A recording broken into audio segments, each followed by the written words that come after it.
ఉద్యోగులకు ప్రభుత్వ శుభవార్త. డిఏ విడుదల. ముఖ్యమంత్రి రేవంత్ రెడ్డి సారథ్యంలో రాష్ట్రంలో అధికారంలో ఉన్న కాంగ్రెస్ పార్టీ ప్రభుత్వం విద్యుత్ ఉద్యోగులకు శుభవార్త చెప్పింది.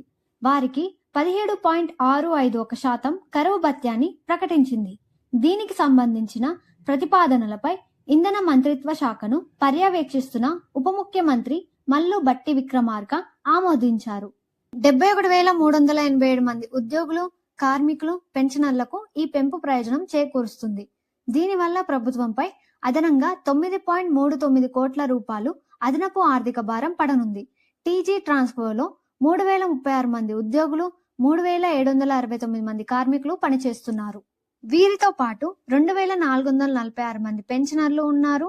మొత్తం 9,251 మందికి తాజా డిఏ పెంపుతో లబ్ధి కలుగుతుంది. టీజీ జెన్కోలో 6,913 మంది ఉద్యోగులు, 3,583 మంది కార్మికులు పనిచేస్తున్నారు. వీరితో పాటు 3,579 మంది పెన్షనర్లు ఉన్నారు.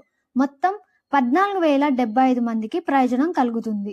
తెలంగాణ సదరన్ పవర్ డిస్ట్రిబ్యూషన్ కంపెనీలో 11,957 మంది ఉద్యోగులు, 8,244 మంది కార్మికులు, 8,552 పింఛన్దారులు ఉన్నారు. మొత్తం 28,753 మందికి లబ్ధి కలుగుతుంది. తెలంగాణ నార్థరన్ పవర్ డిస్ట్రిబ్యూషన్ కంపెనీలో 9,728 మంది ఉద్యోగులు, 3,465 మంది కార్మికులు, 6,115 పెన్షనర్లు ఉన్నారు. మొత్తం 19,308 మందికి పెరిగిన డిఏ లభిస్తుంది. మొత్తం మీద 71,387 మంది సవరించిన డిఏ కింద ప్రయోజనాలను పొందుతారు. ఇలాంటి వీడియోల కోసం మా ఛానల్ ను సబ్స్క్రైబ్ చేయండి. Thanks for watching.